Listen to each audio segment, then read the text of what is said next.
자, 계속 많이 물어보시는 거 정리해가지고 말씀을 드리고 있는데, 이번엔 요거죠. 그 일반 과세자, 간이 과세자, 이렇게 두 가지 경우가 있잖아요. 요거를 이제 과세 유형이라고 하는데, 이 과세 유형이 변경되시는 분들이 있어요. 그러다 보니까 요번에 이제 7월 달에 확정 신고를 하실 때는 내가 어떤 과세 유형으로 신고를 해야 되는지 헷갈려 하시는 경우들이 있어서, 그거 잠깐 정리 좀 하고 넘어가도록 하겠습니다.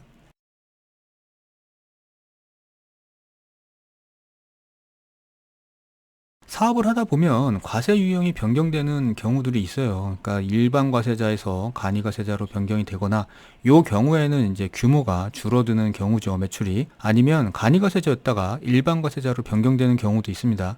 요때는 이제 매출 규모가 늘어나게 되는 경우죠. 지금 간이과세자 기준이 이제 올라가지고 1억 400만 원인데, 예전에는 이제 4,800만 원이다 보니까 요렇게 간이과세자였다가 일반과세자로 바뀌는 경우가 굉장히 빈번했어요. 그리고 참고로 요렇게 변경되는 기준하고요.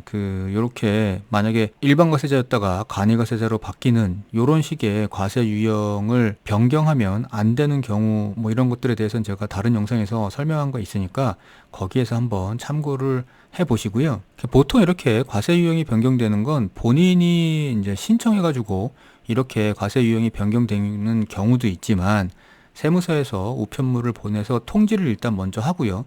그 다음에 그거에 대한 의사표시가 없으면 이렇게 세무서가 알아서 과세 유형을 변경하는 경우들이 많이 있어요. 이게 보통 이제 6월 달에 그 과세 유형 변경 통지서를 보내주기도 하죠. 그렇게 변경되는 기준일은요, 대부분 매년 7월 1일이에요.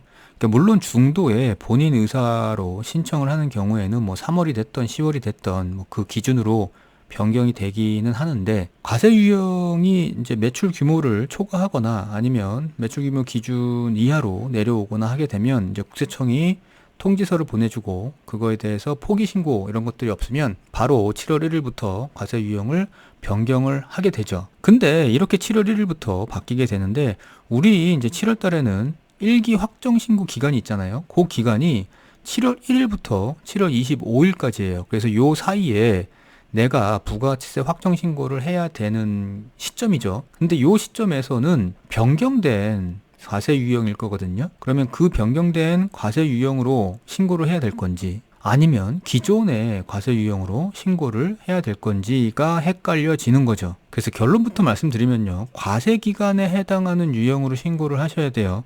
신고하는 대상이 이 과세 기간에서 발생한 매출 매입을 대상으로 하다 보니까 요 과세 기간에 해당하는 유형으로 신고를 하셔야 된다는 겁니다. 그게 무슨 말이냐면, 예를 들어서 1월 1일부터 6월 30일, 그러니까 계속 간이과세자였다가 6월 30일까지는 간이과세자였어요. 근데 7월 1일 날 기준으로 일반과세자로 변경이 됐다 그러면 7월 25일까지 확정 신고를 할 때는 내가 일반과세자이지만, 이 확정 신고는 간이과세자로서의 확정 신고를 하셔야 된다는 거죠.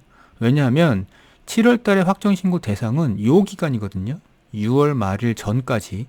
그래서 요 기간에 해당하는 과세 유형으로 신고를 하셔야 됩니다. 그래서 요 경우에는 일반 과세자로 들어가서 신고하는 게 아니라 간이과세자로 들어가서 신고를 해 주셔야 된다는 거고요. 반대로 6월 30일까지 일반 과세자였다가 7월 1일부터 간이 과세자로 바뀌는 경우도 있죠.